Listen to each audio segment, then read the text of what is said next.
Assalamualaikum warahmatullahi wabarakatuh. Salam budaya rahayu bagi kita semua saudara senusantara.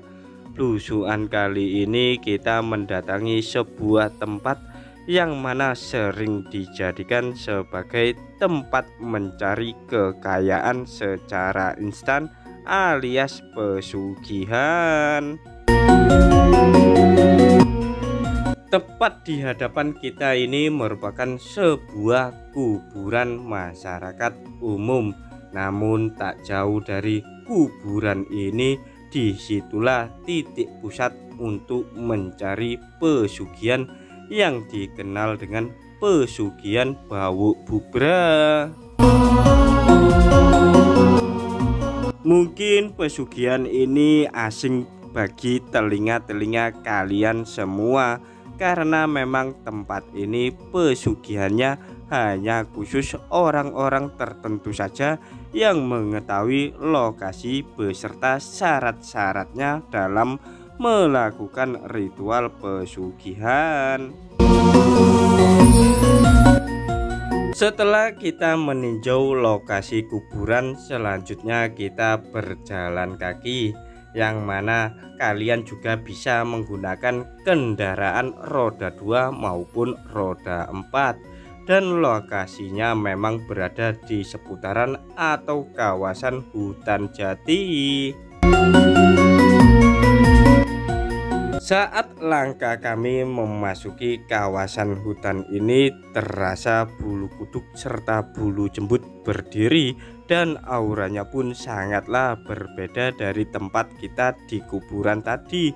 Mungkin bagi kalian-kalian para anak indigo, indihome, atau indomie bisa merasakan apa yang kami rasakan. Kalian bisa mengetahui ciri-ciri orang yang sudah pernah melakukan ritual di tempat ini, yang mana kekayaannya setiap tahun selalu bertambah, dan ciri khususnya beliau yang sudah pernah melakukan ritual di tempat ini selalu berganti-ganti pasangan alias gonta-ganti istri ya.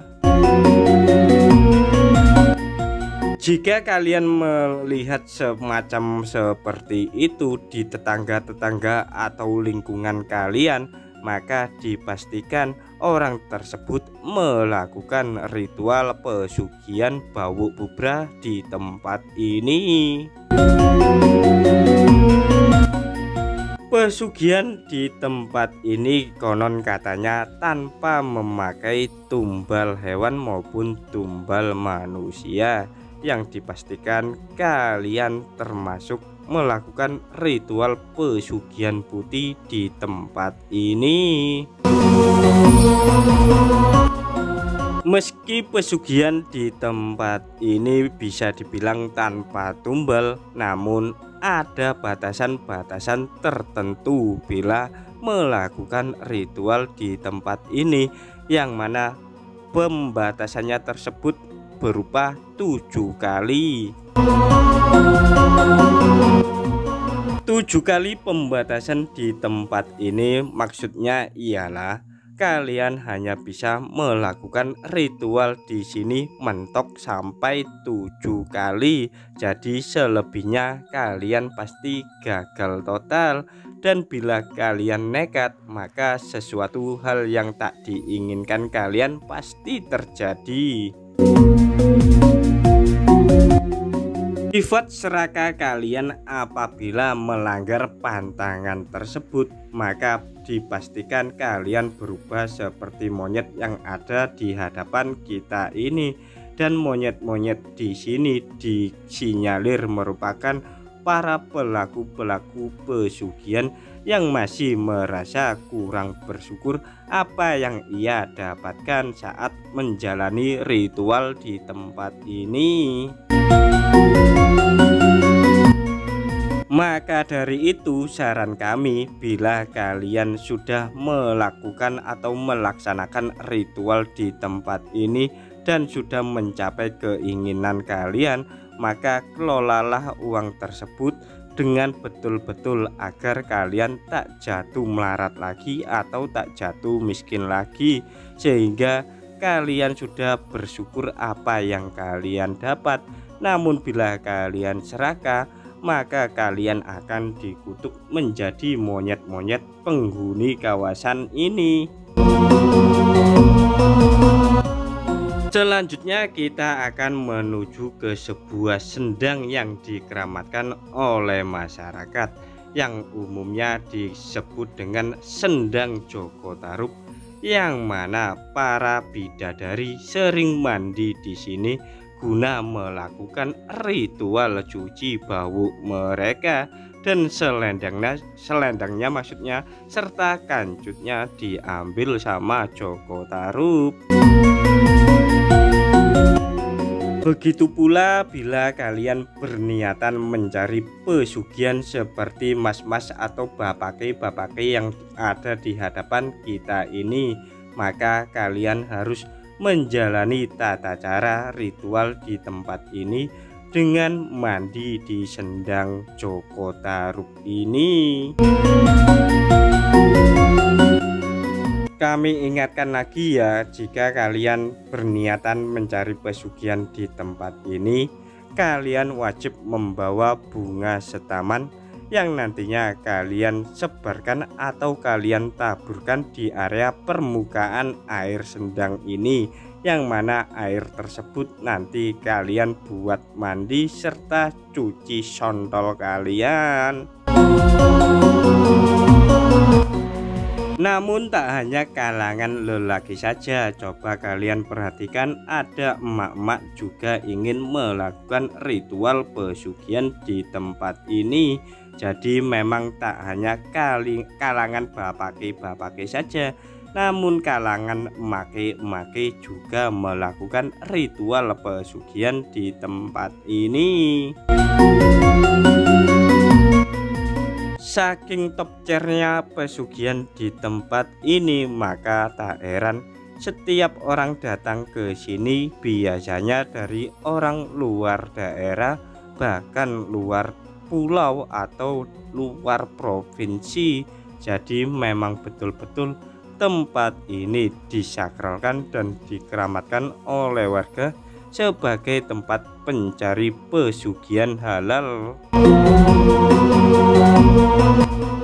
Coba kalian perhatikan, di sini ada dua kolam, yang mana satunya digunakan dari kalangan bapake-bapake, yang satunya kalangan emake-emake saat menjalani prosesi ritual pesugihan. Beberapa menit kemudian kami diantar sama sang juru kunci tempat ini, yang mana beliau akan menunjukkan tempat titik koordinat pusat orang-orang melakukan ritual pesugihan di tempat ini, yang mana mereka biasanya munajat doa dan munajat mantra sambil meminta sesuatu yang diinginkan mereka. Menurut sang juru kunci, lokasi tempat pesugihan tersebut memang tak jauh dari kolam Basu Sontol maupun kolam Basu Bawu, yang mana lokasinya memang disengaja tersembunyi tertutup oleh tembok tinggi kolam tersebut. Untuk melakukan ritual pesugihan di tempat ini memang dilaksanakan saat malam hari, kisaran jam 12 malam lebih ya, yang mana banyak sekali orang-orang sedang terlelap tidur, dan disitulah kalian biasanya bisa mendekatkan diri dan bermunajat doa agar dijabahi apa yang kalian inginkan. Jika kalian berniatan mencari pesugihan di tempat ini, kalian tak perlu khawatir ataupun tak perlu takut ya, karena kalian pasti dipandu dan diantar sama sang juru kunci menuju ke tempat ritual pesugihan putih.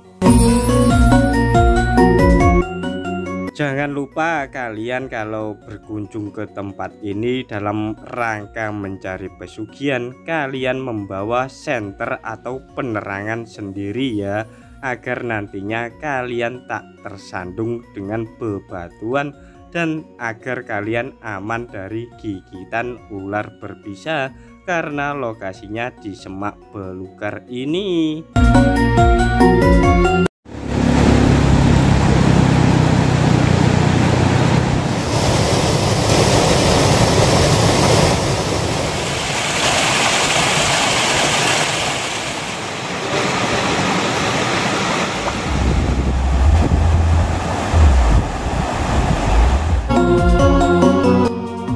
Setelah kita menyeberangi sungai kecil, akhirnya kita sampai di lokasi yang mana di seputaran tempat ini merupakan pusat pesugihan Bawuk Bubra. Sebenarnya melakukan ritual pesugihan Bawuk Bubra di tempat ini cukuplah mudah. Yang susah itu kalian mencari calon pasangan istri kalian atau suami kalian saat menjalani ritual pesugihan Bawuk Bubra. Jadi kalian harus memilih 7 pasangan. Dari setiap pasangan kalian itu tidak harus tahu bahwa kalian sedang melakukan atau menjalani pesugihan Bawuk Bubra. Namun apabila diketahui, maka otomatis rezeki kalian akan kembali seperti semula, yang mana kalian akan terlilit banyak hutang dan usaha kalian semakin seret. Maka dari itu kalian harus pintar-pintar menjaga rahasia kalau kalian sedang melakukan ritual pesugihan Bawuk Bubra kepada pasangan-pasangan kalian, agar nantinya kalian bisa berhasil sesuai harapan dan keinginan kalian. Coba kalian perhatikan baik-baik ya, juru kunci tersebut sedang melakukan mediumisasi atau komunikasi kepada penunggu-penunggu tempat pesugihan Bawuk Bubra ini, dan semoga saja nanti orang-orang yang melakukan di tempat ini berjalan lancar tanpa halangan sedikit pun. Mengenai syarat-syarat dan ketentuan melakukan ritual pesugihan Bawuk Bubra di tempat ini, alangkah baiknya dan lebih gampangnya serta lebih jelasnya kita langsung tanya-tanya sama sang juru kunci pesugihan ini. Pak, di sini tuh disebut apa ini, Pak? Ini sebutannya orang memiliki kalau bilang ini Watu Songkal. Watu Songkal. Kenapa disebut Watu Songkal? Nggak tahu sejarahnya, cuma di sini tuh orang sini sebutnya Watu Songkal. Cuma terus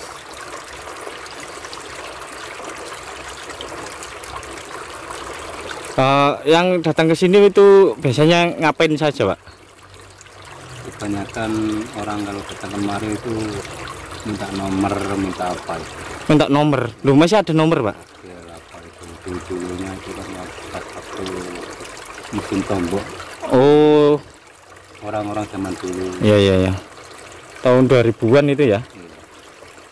Terus selain minta nomor, mungkinkah ada ya orang yang kesini itu punya niatan lain, misalnya cari pesugihan gitu? Ya, kadangkala ada. Ada. Apakah sering apa ya, terkabul hajatnya itu? Kebanyakan terkabul. Terkabul. Oh, syaratnya itu apa saja, Pak? Ya, syaratnya itu tidak menentu, Pak. Tidak menentu. Ada yang minta apa, minta apa. Terus itu apa? Biasanya tumbal apa kalau kesini tuh? Itu Pak, tergantung yang kemari, kadang minta apa itu, kadang minta ayam cemani, ayam, kadang-kadang ayam satu tarangan apa itu udah pasti, tergantung yang kemarin. Oh, besar kecilnya yang diminta ya tergantung itunya. Jadi bisa jadi kalau ayam satu tarangan itu biasanya Ya, satu keluarga ya. Kalau ayam jago cuma anak satu. anak satu. Kalau ayam cemani Itu nggak tahu. cuma yang sering itu ayam satu tarangan sama ayam jago itu ya. Ayam mantur. Nah, lihat bertapa di sini. Bapak siapa namanya, Pak? Iksan. Bapak Iksan. Warga pundi, Pak? Morosemo. Ini itu tadi penjelasan bahwa di tempat ini disebut Watu Songkal. Dan di tempat duduk ini tempat para orang-orang mencari nomor ataupun mencari pesugihan. Duduk bersila di sini ya, Pak ya. Iya. Nah, ini yang dipraktekkan Bapak ini. Terus ada yang mencari pesugihan. Tumbal ayam jago serta ayam satu tarangan. Wow, cukup berbahaya sekali ya, Mas ya. Tapi tergantung hasilnya. Iya. Yang diminta ya. Mungkin tumbal-tumbal atau pelaku ritual itu, Pak ya. Apakah setelah habis masa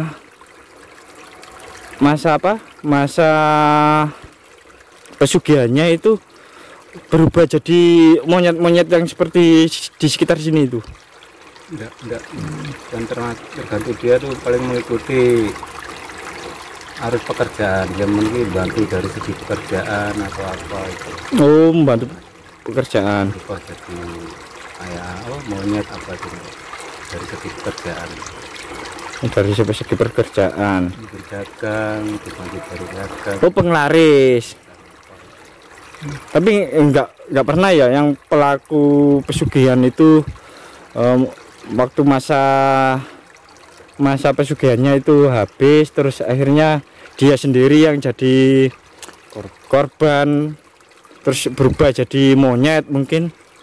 Itu enggak, mungkin paling ya meninggal, cuma enggak tahu kalau wujud sukmanya itu. Oh, Terus berubah jadi monyet itu enggak tahu ya. Berarti tetap menjalani proses kematian dahulu ya, sebelum menjadi monyet atau kera ya. Dan di sini masih banyak sekali monyet-monyet di kawasan hutan sini. Nah, cukup sekian review kali ini di Watu Songkal yang berada di wilayah Tuban. Assalamualaikum warahmatullahi wabarakatuh.